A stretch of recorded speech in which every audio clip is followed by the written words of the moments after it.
11 horas e 16 minutos, 11h16 ao vivo, aqui no Conexão Prudente. Vamos falar com o Joilton Carlos, está na linha ao vivo, direto de Campos do Jordão, Congresso dos Municípios. Bom dia, Joilton, bem-vindo.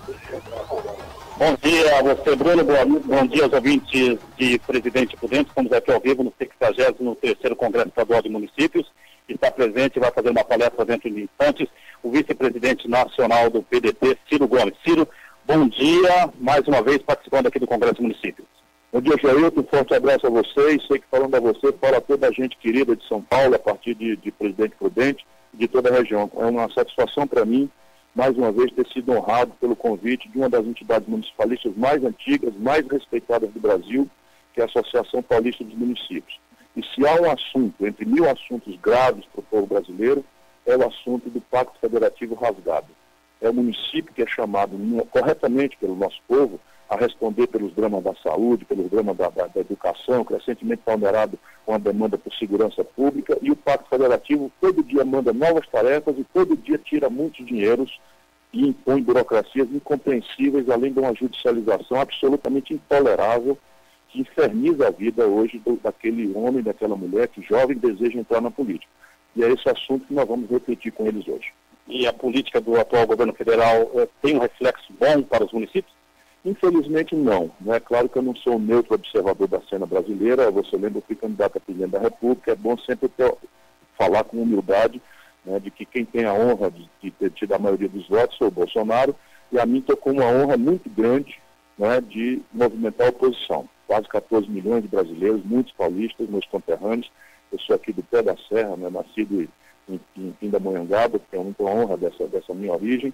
E hoje a coisa no Brasil está assim, no prático. A pior execução orçamentária em matéria de saúde pública da história, a pior execução orçamentária federal em saúde, em educação, em segurança pública, em ciência e tecnologia.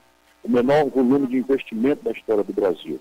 Tudo isso vai se somar ao colapso do investimento empresarial sem precedente, ao explosivo endividamento das famílias. São 65 de cada 100 famílias brasileiras que estão devendo hoje o que não podem pagar. Isso faz com que 63 milhões e 700 mil compatriotas nossos sejam humilhados com o nome no SPC.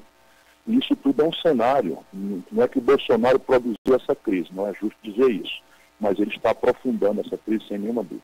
Na visão do Ciro Gomes, o atual governo termina bem o governo. Já fez uma declaração recentemente a respeito de uma possível renúncia do atual presidente Jair Bolsonaro. Por que essa visão?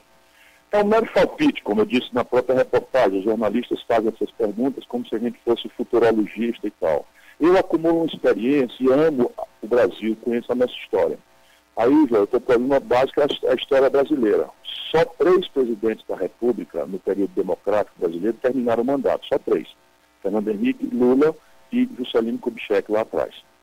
Os 3 passaram por maus bocados. Ainda assim conseguiram terminar.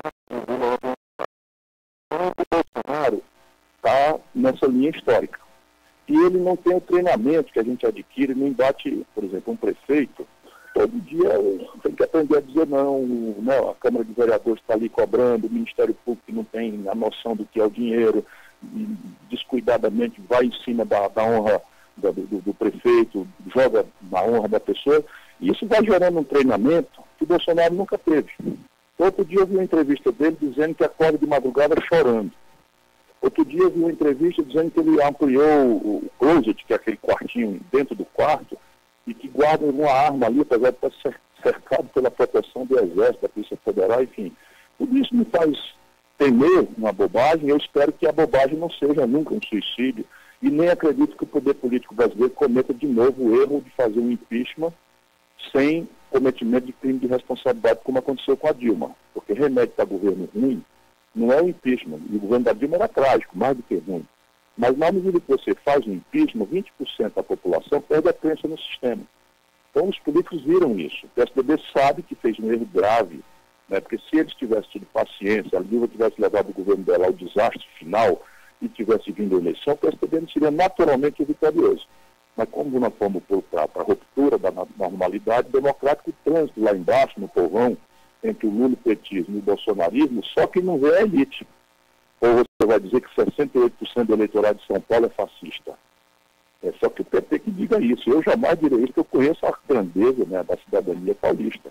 conheço profundamente, conheço a história de São Paulo, conheço quantas vitórias o PT teve em São Paulo para agora condenar o povo de São Paulo a ser reduzido ao fascismo. Será que 70% do eleitorado do Rio de Janeiro, maior ajuntamento de artistas por metro quadrado do Brasil, é fascista? 70% do eleitorado do estado politizadíssimo do Rio Grande do Sul, 70% do estado de Minas Gerais que votaram no Bolsonaro, o PT acusando de ser fascista.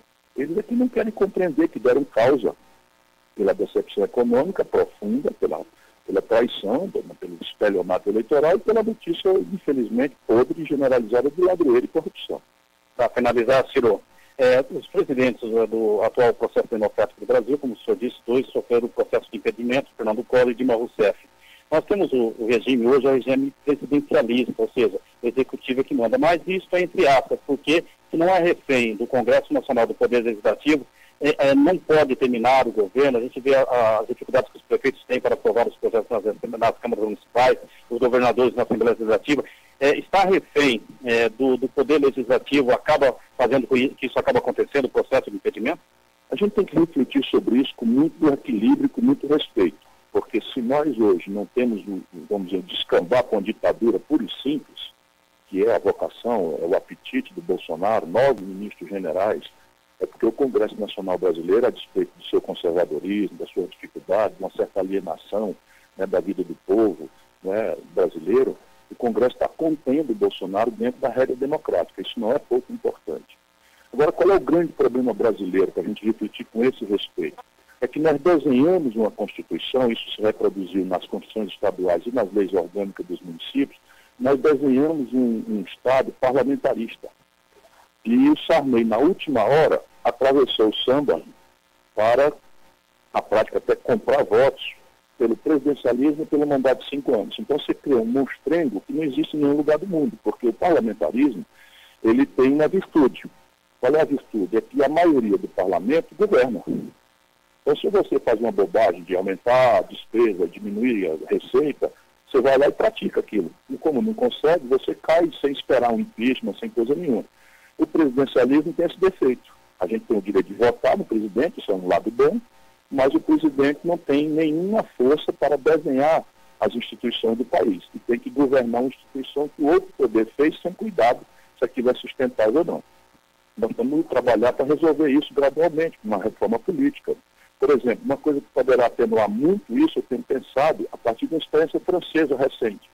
O que a França fez? Ao invés de entrar num profundo debate, né, de troca de regime, a França mudou o calendário eleitoral.